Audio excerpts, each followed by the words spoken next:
future Spartans. I'm Sean Healy. I'm the principal at Olympus Junior High School, and this is my attempt to recreate our sixth grade incoming parent night, but this is actually for all new families to Olympus Junior High School, and I want to welcome you to the Spartan family. There are many things that I'd like to go over with you in this brief orientation, and there will be a lot more communication that will be coming home throughout the spring and summer months to get you ready for Olympus Junior High School. And again, I just want to welcome you to the Spartan family. And when I say family, I truly mean that. We have a very close-knit staff. We have a very close-knit student body. And one of the things that you'll hear a lot about tonight is the culture of our school. And it's something that we're very, very proud of. So again, my name is Sean Healy. I'm wrapping up my 23rd year at Olympus Junior High School.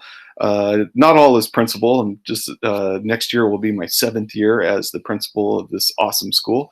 And next year we are bringing on a new assistant principal, Helena Johnson, who has been in our district serving as a program specialist and a special education teacher throughout the district. She will be serving as our assistant principal, as well as doing some of her role as a special education program specialist. She will be with us next year.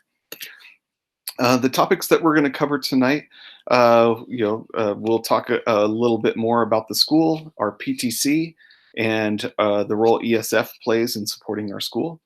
Then we'll talk all about the mechanics of the school. And this is where I have to warn you. So after being at Olympus 23 years, I can talk all day about the school and all of the great things about it. But I'll try to keep it concise to give you just enough information to help you feel comfortable so you're ready to go for the school year. We'll talk about our academic program and our enrichments and how they all tie together. And then we'll end with some parent survival tips for junior high and the things that are coming up for you to take advantage of, or some responsibilities that you may have to take care of as well. Okay, one of the secret ingredients is that throughout the Eureka Union School District, but specifically at Olympus Junior High School, is we have a high level of parent engagement. And we find that really good balance with allowing the students to have responsibilities for this, and then the parents are there to support. And the parent-teacher club is a critical piece to this. They support all of our orientations. They support our web program, our Stu Crew, which is our student government body right there. All the members of our student body are members of the Stu Crew. We have several academic recognitions throughout the year. We have an event called the Read-In, which many of our current junior high students remember coming to Olympus Junior High School as kindergartners. We have several dances throughout the year, our rallies, our art docent program, our graduation events, which are unfortunately canceled this year, World Expo, unfortunately canceled this year, and more things.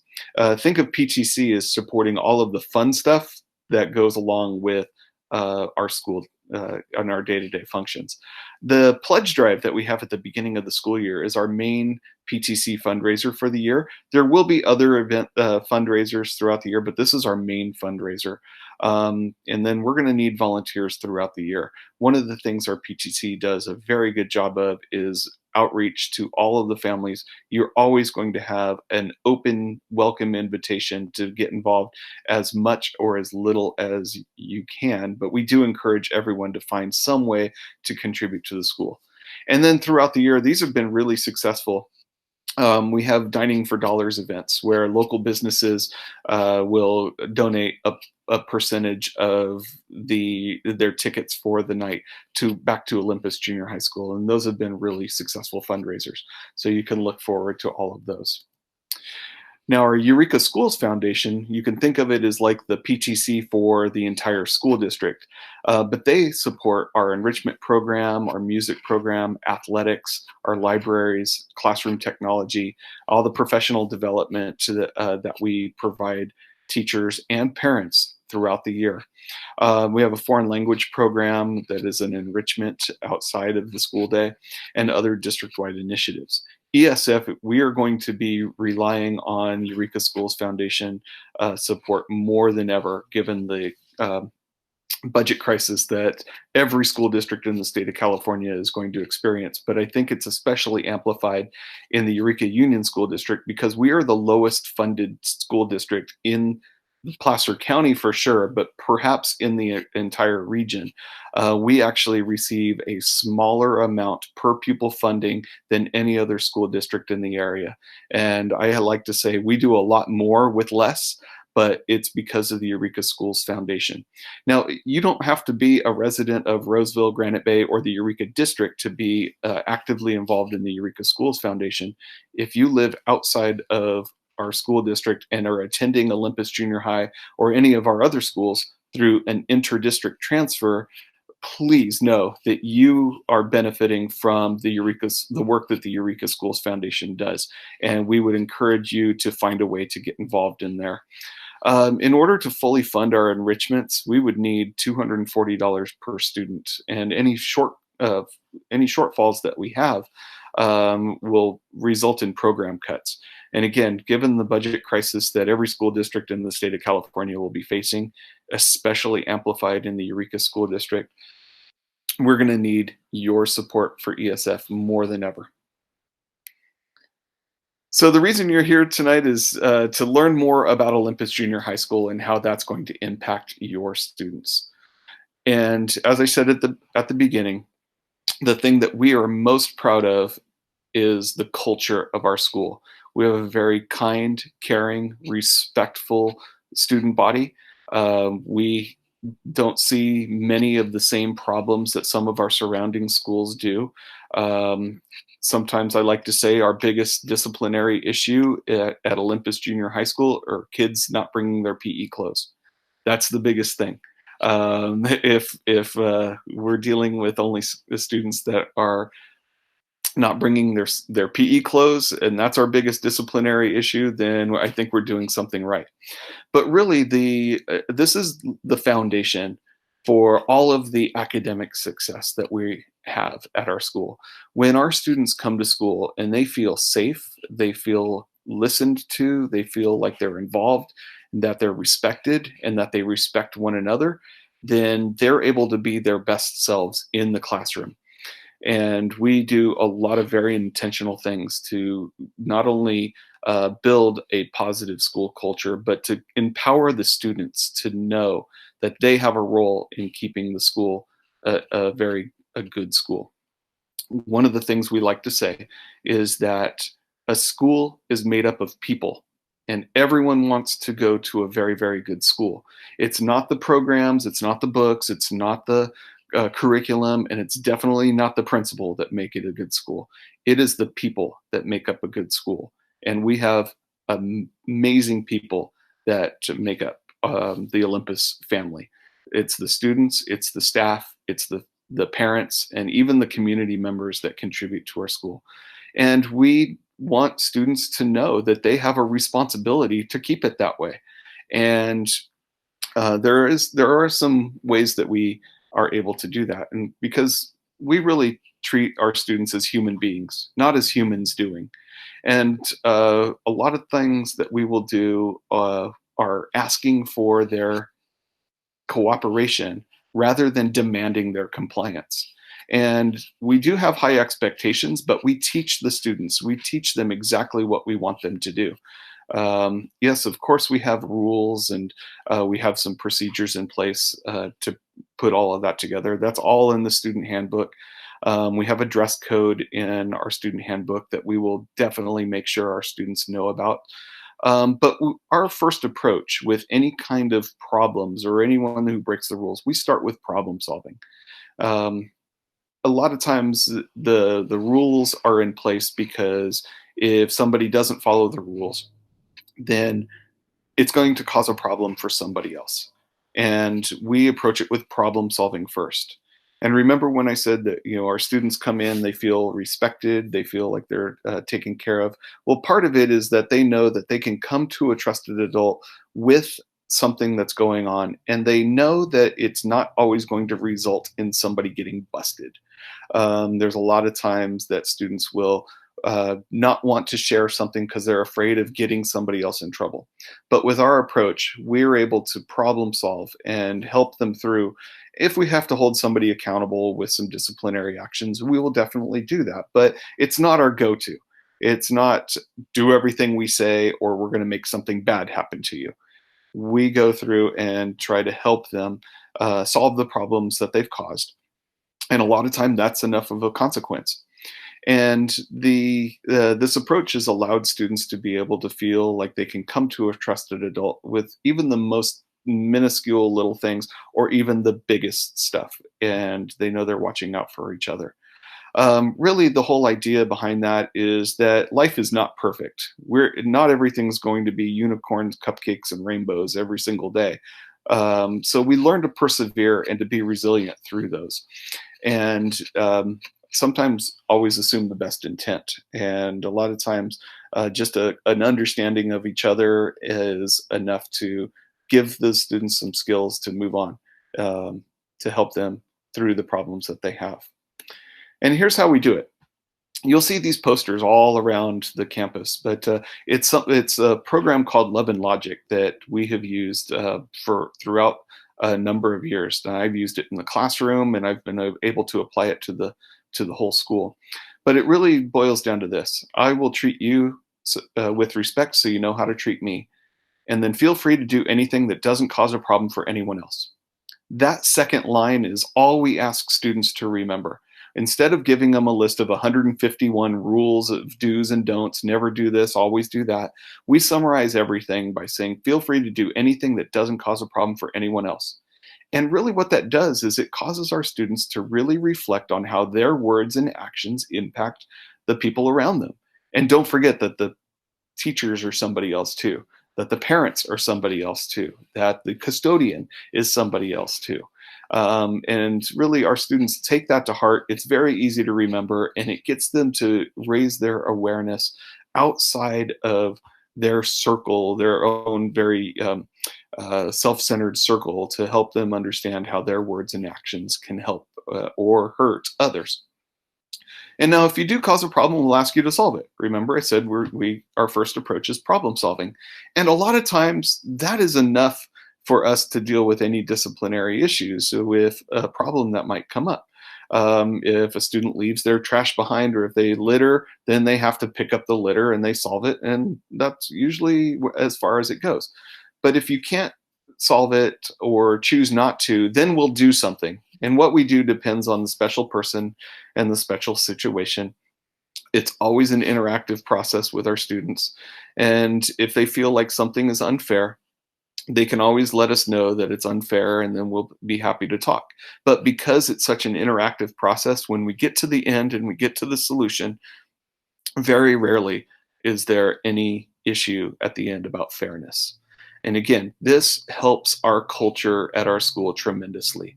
When our students are able to come to an adult and be able to work through problems and not have this fear of getting busted every single time that they have a teacher or any other adult on campus address them.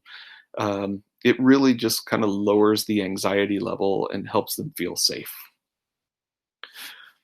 Now, this chart right here is one of the areas that I wanted to focus on, because as we're learning in this pandemic that and the shelter-in-place orders with school campuses closed, that there are a lot of needs that are being met by schools.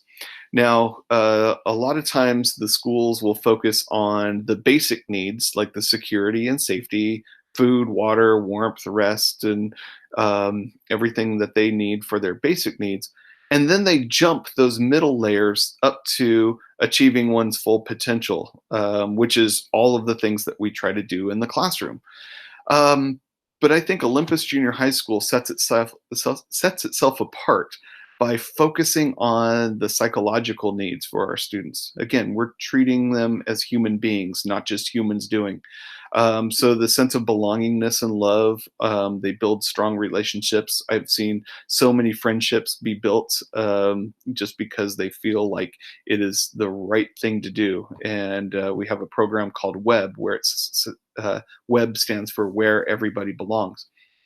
And they really react to that, the web program, to help with that. And then we also give the students a feeling of accomplishment. They have the opportunity to be involved in a lot of different things outside of school. We'll talk about engagement a little bit. But I think it's those middle layers that really help set Olympus apart from many other schools, where they just take care of the basic needs and then they jump to the very top of the pyramid. We take care of the whole child, and we're very proud of that. Now, this is one of the ways that we do it. This is our a picture, and I'll show the video here in just a second. This is our web orientation. And everyone that you see in the blue shirts are either staff members or eighth graders that are web leaders. Again, web stands for Where Everybody Belongs. This is the day before school started for this 2019-2020 school year. So what you're about to see are a bunch of students walking in to an experience like none other. This is the day before school starts. Here it is.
That is the opening minutes of their junior high experience. The day before school starts, every one of our seventh graders are going to be welcome into the web orientation, and it is about a 4-hour pep rally. That is just the opening minutes, and what you will see, what actually parents don't get to see, but what the seventh graders get a chance to do, is they will connect with web leaders. They'll also be broken into small groups. They'll have a chance to tour the entire school. They will do some team building activities. They'll get a chance to learn all of the skills that they need in order to be successful, and they're going to make a bunch of friends. Again, the day before school starts, this is an experience like none other. You'll notice that no parents are in there too, because that's pretty symbolic as well. Because at the junior high level, we like to say that we bring them in as elementary school students and we send them out as high school students. So we're slowly building that resiliency and that independence and that responsibility for our students to be able to work independently and work on their own. Which kind of leads us to the academic program. Again, a lot of the things that we do outside of the classroom are built to help our students be their best selves in the classroom.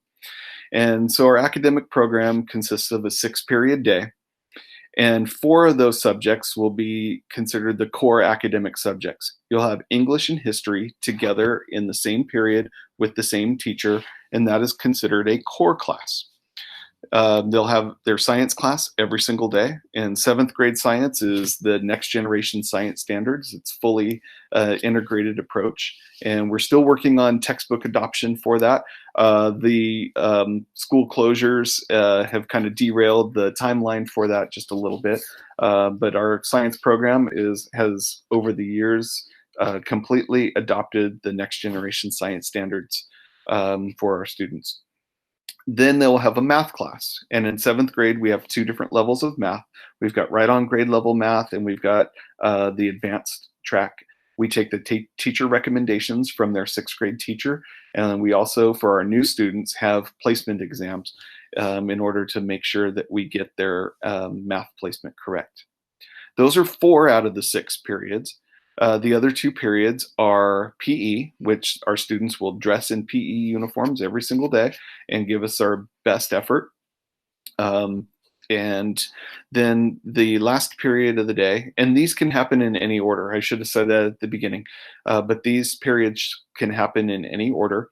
But the 6th period that they'll have is an enrichment. So I wanted to speak a little bit about our enrichment programs. One of the things that we have available at Olympus is we've got some year-long enrichment options that are built into the day. And then we also have some trimester-long enrichments. Let me see if I can capture the way that each of these work. In the middle of May, we will be sending out an enrichment selection form to all of our families that will allow you to select if you want to participate in any of the year-long enrichments. Those year-long enrichments that are available for 7th graders are band, choir, and Spanish 1. Spanish 1 is new this year for our 7th graders. It used to be just an 8th grade one. But those are year-long. Those will be the enrichments that are locked into their schedule for the entire year. So essentially their schedule will not change for the entire school year if you select one of those options. The trimester long enrichments come in 3 different buckets. One of them is our STEM bucket. STEM, science, technology, engineering, and math. We work with a program called Project Lead the Way, and we offer 4 trimester long enrichments for 7th graders. First one is environmental studies. The second one is coding, where they create an app for an Android device. Third one is flight and space. And the last one is medical detectives. So think of it as like CSI and crime scene investigation type of work. So those are the ones that fall into the STEM bucket. Then we have arts, which we trimester long enrichments for art or art. It's an exploratory art, ceramics, and I even consider our woodshop class as an art class. And then we have another bucket of experiential type of enrichments. One of them that we're really proud of is called positive psychology. And we're one of the first districts in the area to implement this social emotional learning enrichment, where students really just kind of learn what makes them happy. And the last one is life skills. Life skills is probably the most requested enrichment by parents, because one of the homework assignments is that students have to clean the house and they have to prepare a meal and they have to do the dishes, and parents get to sign off on all of this. So those are the different buckets. Now, our philosophy for trimester long enrichments is that there is no requirement for somebody to specialize in a particular area at the junior high level. We want to give students an experience out of each of those buckets throughout their time at Olympus. So they'll see some STEM enrichments, some art enrichments, and some of those experiential type of enrichments as well. Unfortunately, we can't put them in on demand. It kind of depends on whatever fits your schedule, but it's our intention to allow students to explore as many different areas as possible. And then when they go on to high school, where they do have options, they'll know exactly what they would like to focus on in their enrichments. And then when they have more of an option.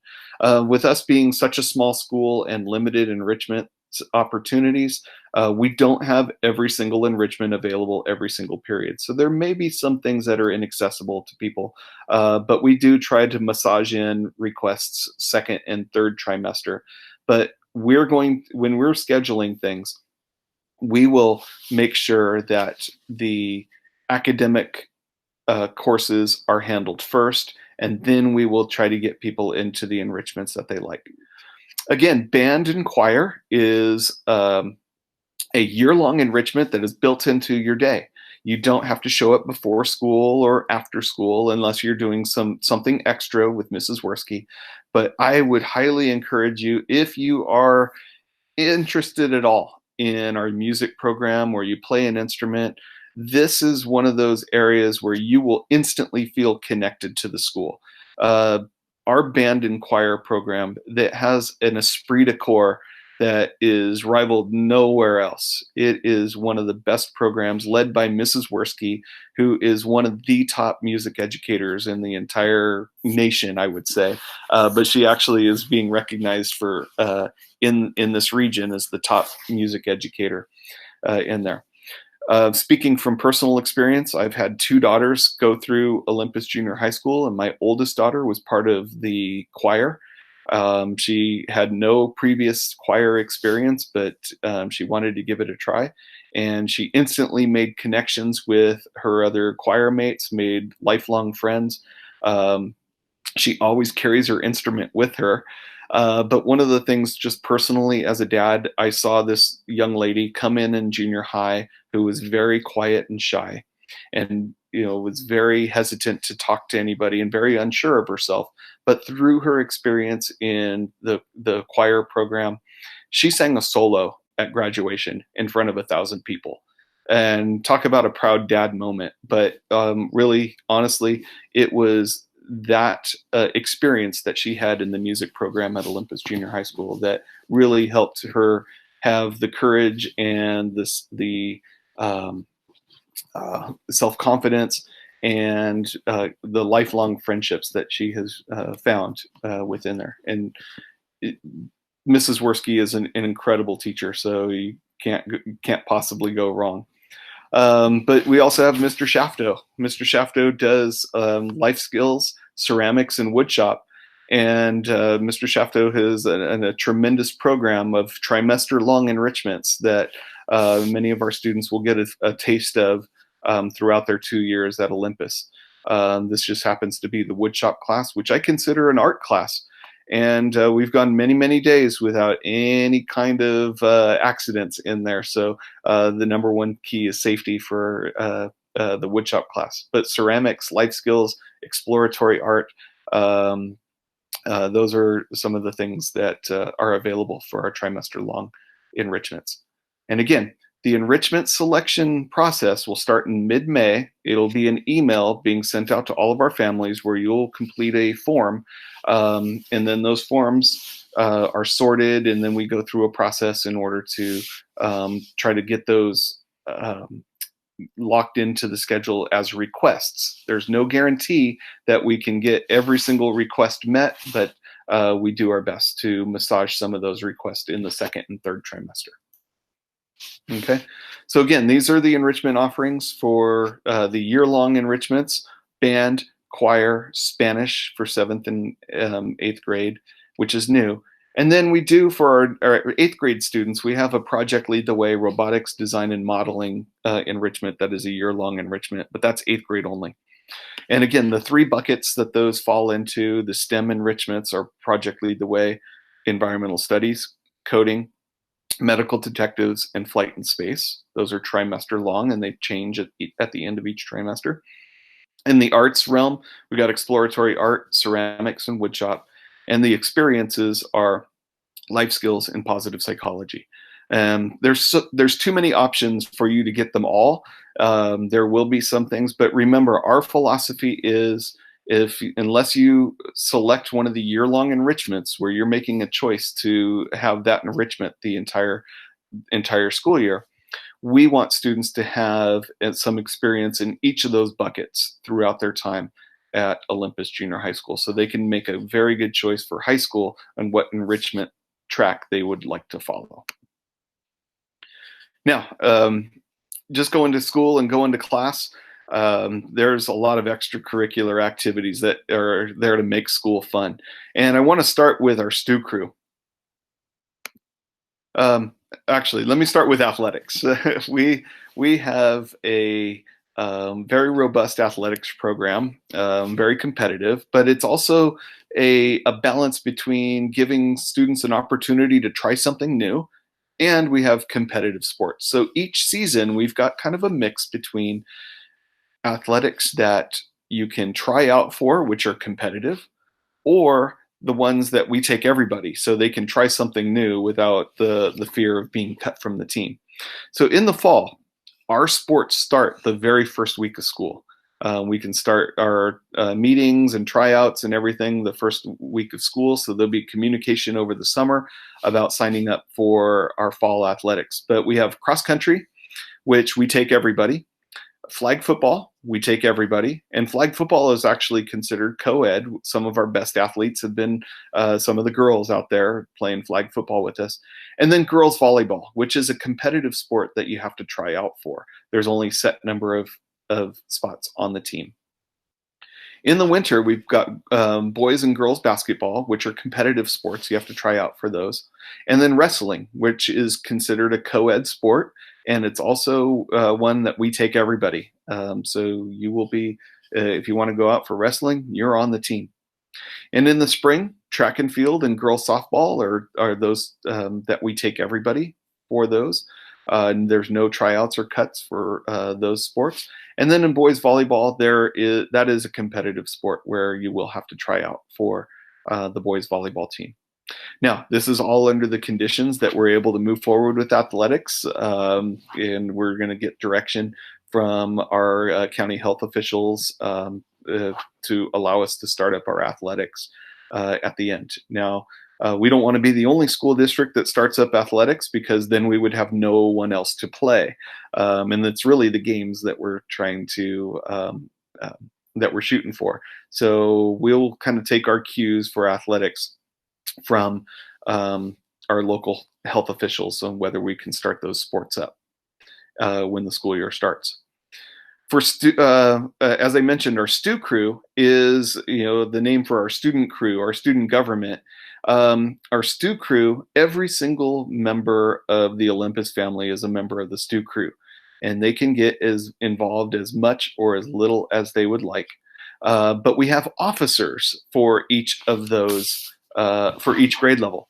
And we'll have elections for 7th grade officers in early September.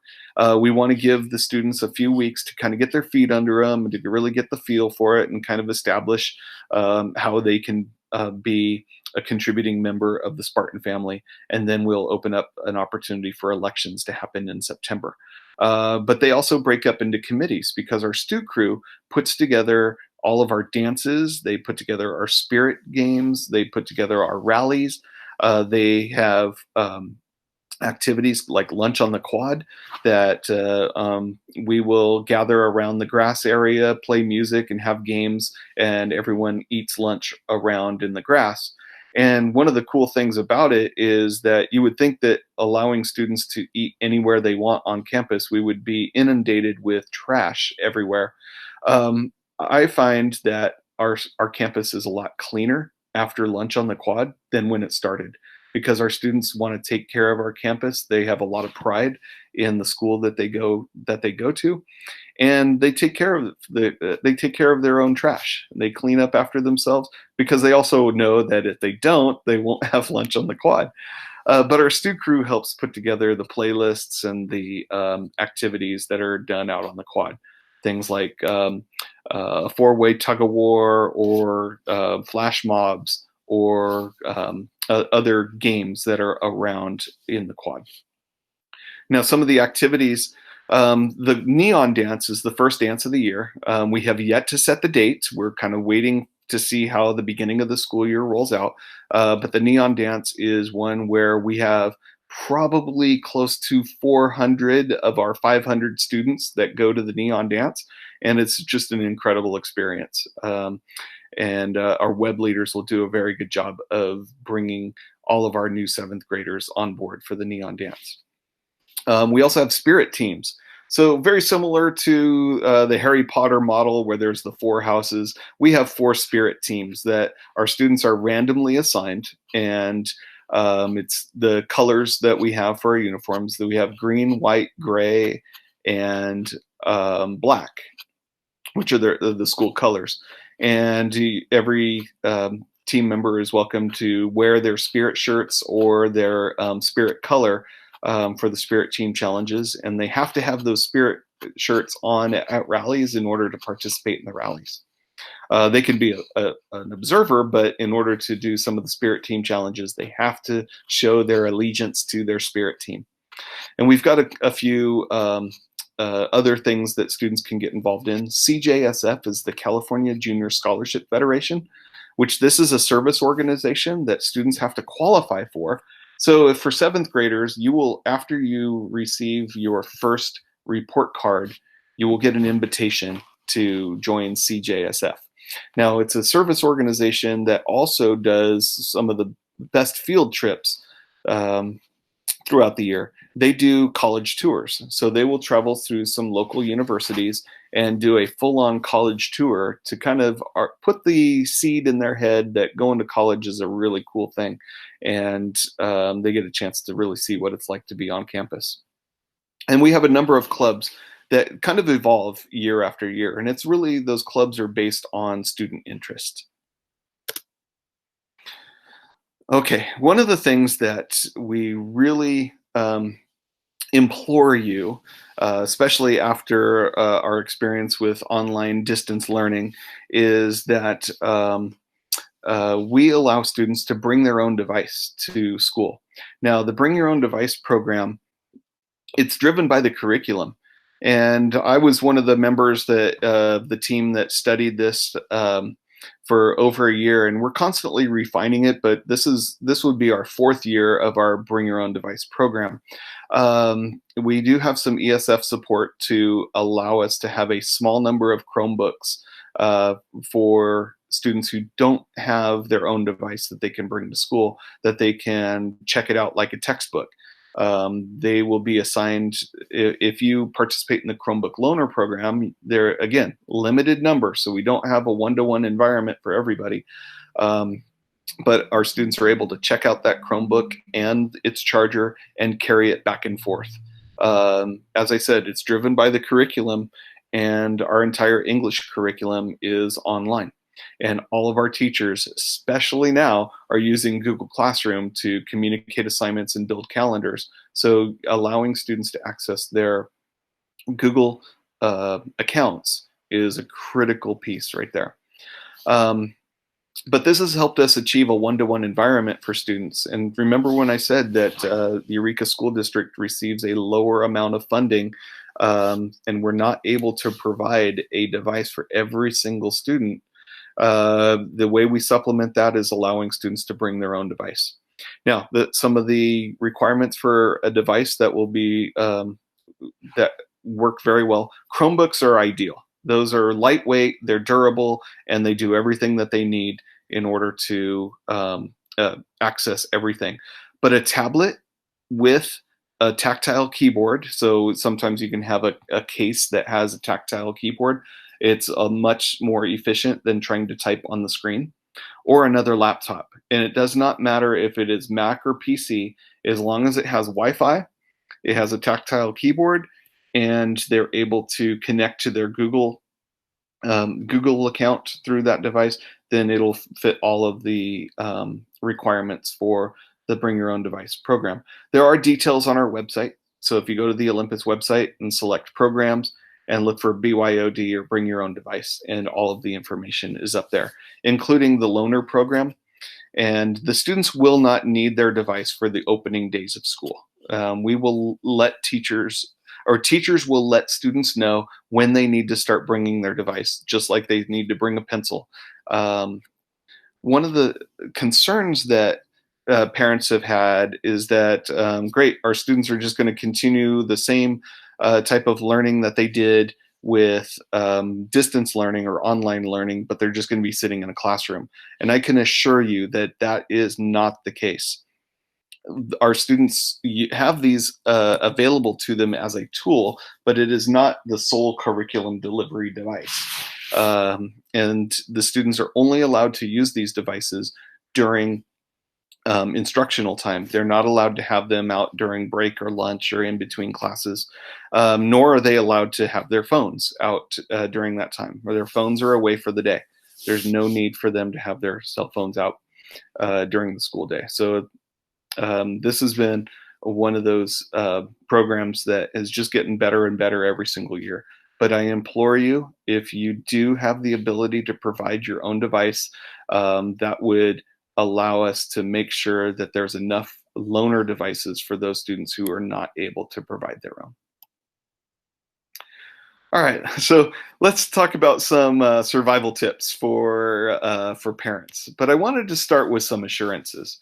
These are unprecedented times in education, and I'm not going to lie. This has been a really tough time for educators because not being able to use all of our intuitive senses where we're connecting with students has been really difficult. Because right now, all we're using is audio and visual. But in the classroom, there's just some other senses that you use to really help support students and connect with them and help them feel supported in there. So this has been a really difficult time, and we also have learned that schools provide much, much more than just curriculum. That we provide so many supports for social emotional learning, for connectedness, for sense of contribution. When these things have been taken away from us, we were able to do the academic piece very well, but those other pieces are really missing. So um, we're going to have a lot of time to focus on some of the social emotional well-being and the personal connections and taking care of one another, which was already very well ingrained in the DNA of our school, but you'll see more intention being placed on those areas. For academics, though, the teachers will be able to recalibrate their instruction to fill any gaps that may have developed during our time with distance learning and online learning. I trust our teachers as professional educators, very well experienced, that they will know how to make sure that at the end of the school year they are exactly where they need to be in order to be successful for those future years. Which means they'll be able to fill any gaps that may have developed with that instruction. We also know that our normal, whenever we're able to kind of go back to some semblance of order, doesn't have to be the exact way that things used to be. Any decisions that were made are going to be on what's best for our students. We're going to focus our energy towards the things that are productive, and the ripple effect of this is going to be felt for many years. But where there's a crisis, we see opportunity for us to really make sure that our focus is on the things that are going to be helping the students the most. Okay, so again, for survival skills, I wanted to give you some reassurances about how we're responding to the school closures, and we're going to be able to respond very well to anything else that is thrown our way. All right, so let's talk about some of the survival tips. As I said at the beginning, our students, they come in as elementary school students, but they leave as high school students. What that means is that they're going to start taking more and more personal responsibility. And we encourage that. We provide a very, very safe place for students to be able to build connections with their teachers, for them to reach out on their own to ask for help and support, because that is a skill that they will need in high school. This is the safe place to practice those skills. Speaking from experience, as I said, I had two daughters that went through Olympus Junior High School and they went on to Granite Bay High School. I have many friends that teach at Granite Bay High School, but when my daughters were students in their classes, they would not respond to any of my emails. They would only respond to the students. And again, we want our students to have practice in connecting with their teachers, asking for their support, communicating with them. Think of it as like taking the training wheels off. In junior high, we're taking the training wheels off, but parents, you're welcome to run behind the bike and ready to catch them if they start to stumble and fall. But we want them pedaling the bike and doing the balancing on their own as best they can. I have not heard that there's going to be any relaxing of the immunization requirements to enter 7th grade.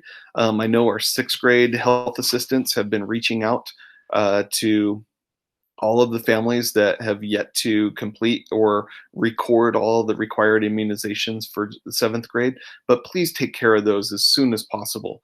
One of the things that is really heartbreaking to do is to deny a student the first day of school because they did not get all the proper immunizations. And we follow the law. It doesn't necessarily mean we agree with the law, but we will align with the law, and that is what is driving the immunization requirements.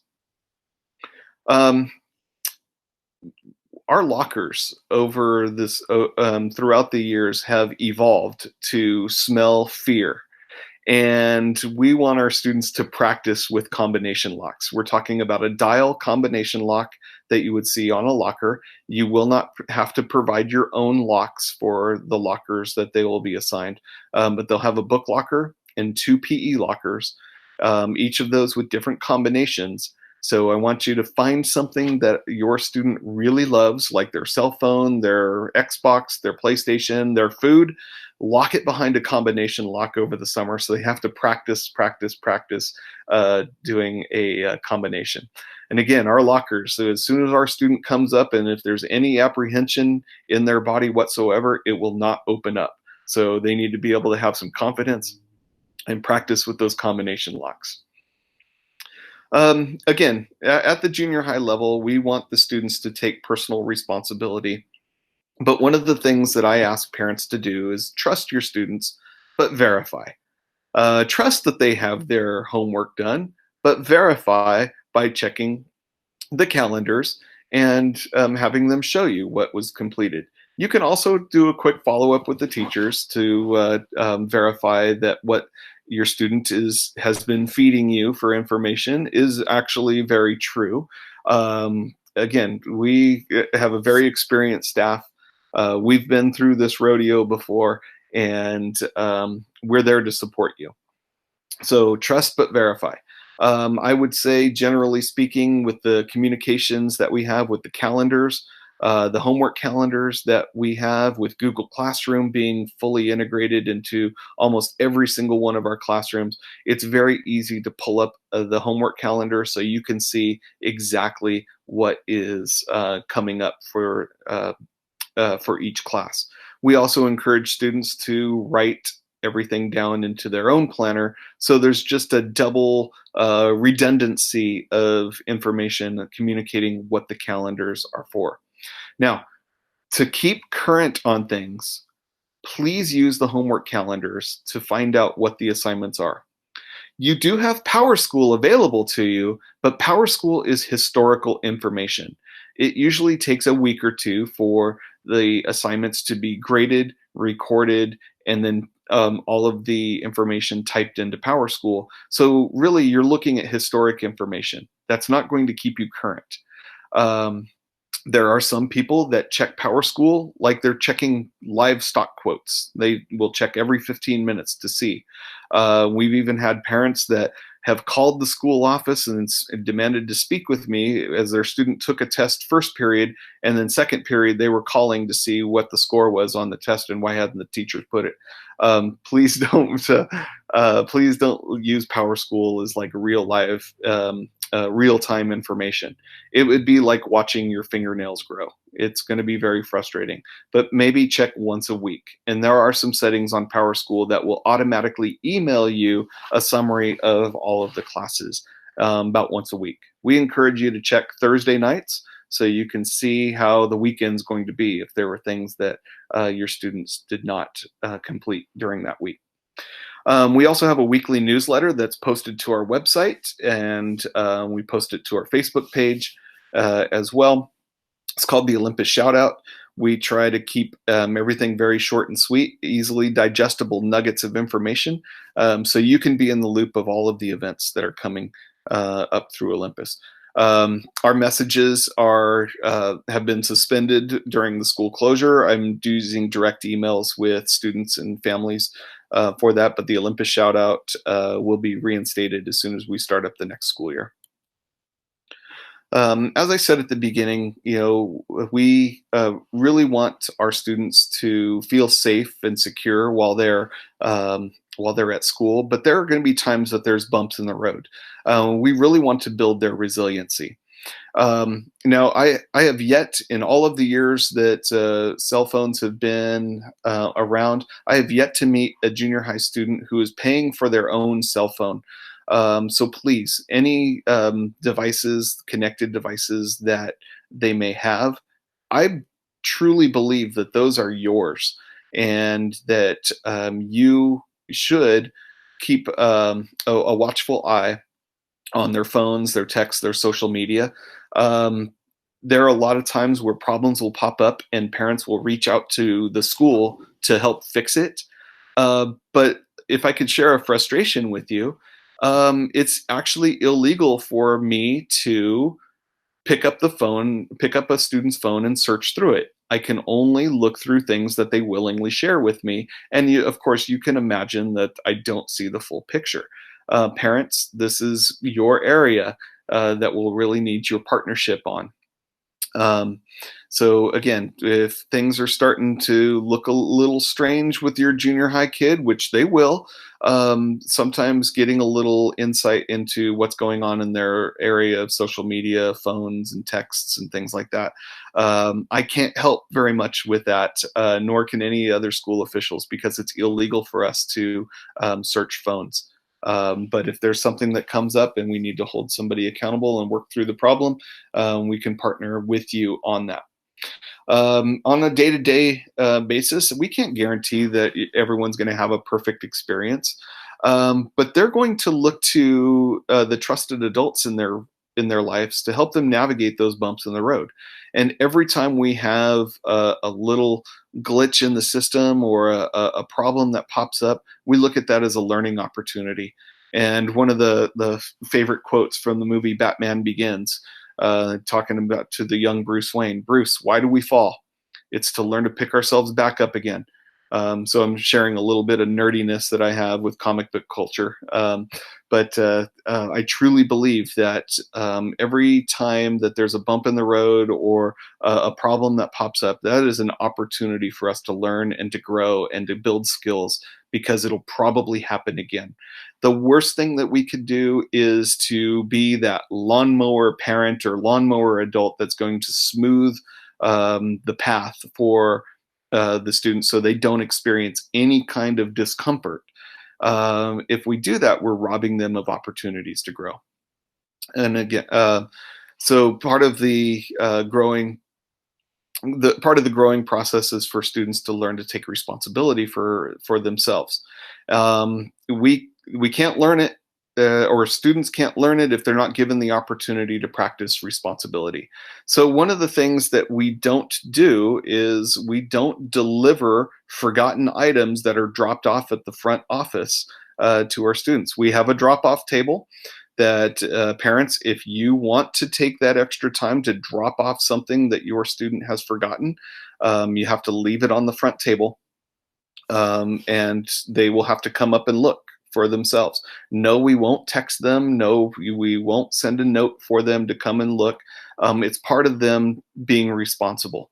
You have my permission to tell them no if they call you in a frantic panic, that, oh my gosh, I forgot my binder or I forgot my Chromebook. Let them be uncomfortable for the day, because that's a learning opportunity. If they learn that all people will do is bail them out for their irresponsibility, then that will be the learned behavior. But if they're uncomfortable for a while, that is a significant learning opportunity for them to make changes among themselves. They'll remember the day that they didn't bring their lunch and they kind of went hungry for the day, or they forgot their PE clothes and they weren't able to participate, or they forgot their Chromebook and they had to do everything on paper instead. They need to feel a little bit of uncomfortableness in order for them to learn and grow, because ultimately we want them to be self-sufficient. And then parents, I do believe that we have one of the most professional and effective staffs of any school, and they're very well experienced, and most of them have been with the school at least as long as I have been there, 23 years. The school's only been open 24, but we also have, some teachers that are very well experienced. What you can do is you can assume the best intent with our teachers. We want we want to encourage the student to email the teacher each and every time that there's time for communication. They can CC you on that, or you can stand over their shoulder. Um, and we will provide those opportunities for extra help. We want to partner with you. But the best thing in the partnership, the best advice that I can give for survival tips when you're working with teachers is always assume the best intent. If a teacher had any kind of malicious intent whatsoever, they wouldn't be on our staff for very long. And so always assume the best intent with our teachers. All right. And here's what is next. Here are the things that we're going to ask for your partnership on getting completed. First thing is please make sure your immunizations are up to date and that they have fulfilled all the requirements for entering the 7th grade. I know that medical offices, they are, I just heard on the news today, medical offices are open for you to communicate with your health professionals in order the best way to achieve that. But they don't want you to miss out on immunizations for the school year. And again, I have not heard of any relaxed restrictions on immunizations for the coming school year. And I would sure hate to have somebody miss out on the first day of school because they were not able to get those done. The records need to be into the office. There will be some communication out to families about how best to achieve that, whether it's through an email, a fax, or dropping off a copy into a Dropbox while our offices are closed to the public. But there will be some information about how to get that done. But you got to get the immunizations done first.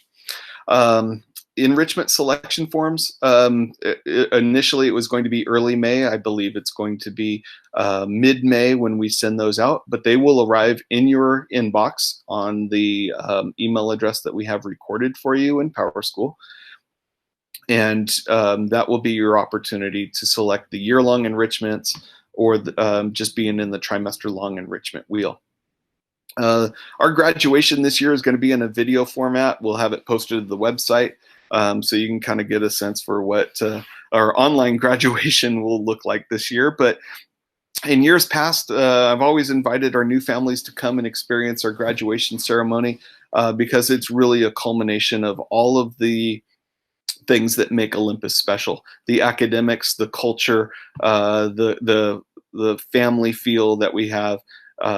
It's going to be different this year, but we will have a video format posted to the website for our graduation on June 4th. Parents, you have your own web orientation tentatively scheduled for Monday, August 10th in the evening. We will be identifying current 7th grade family parents, next year's 8th grade parents who have just demonstrated leadership, and they will be your web leaders. And we've got a nice orientation program for parents to participate in on Monday, August 10th, and that'll be in the evening. More details to follow if we're able to do everything as normal. Our student web orientation will be Wednesday, August 12th from 8 to 12. And at the same time, the parents will be in the room next door in the multi-purpose room from 8 to 12 doing all of the business things like buying spirit shirts, PE clothes, planners, the pledge drive for PTC, connecting with our PTC members, and picking up schedules. That will be done Wednesday, August 12th, 8 to 12 in the morning. And at the same time, the students will be over in the gym and the rest of the campus doing their web orientation Wednesday from 8 to 12 as well. The first day of school is August 13th. We start school at 7:45 a.m. And so that's when the first bell rings. We'll have lots of information about pickup and drop-offs as we get closer to school. And then our back to school night is scheduled for August 19th, where you'll have an opportunity to come in. I'll have a general session to start with, and then you will mirror your students' schedule going from class to class throughout throughout the evening, so you can hear directly from the teachers about what their expectations for the year and how to best partner with them. All right. Wow, that was a lot of talking, and I thank you for your patience while we get through this crazy time in the school year. It is my hope that we are able to start the school year off with some resemblance of normalcy, but please know that Olympus is ready to adjust and adapt in any way to provide the best experience we possibly can for your students. And we love this place. The teachers, the staff members, we all love Olympus Junior High School. That love will permeate into your students. They're going to love this place as well. And that's illustrated by the number of students that are currently in high school that like to come back and visit us. And again, we're very, very proud of Olympus Junior High School. We're proud of all of our students. We're proud of the families that make up our community. And we are absolutely loving the fact that you're going to be part of the Spartan family. And I thank you so much for your time. Hail Spartans.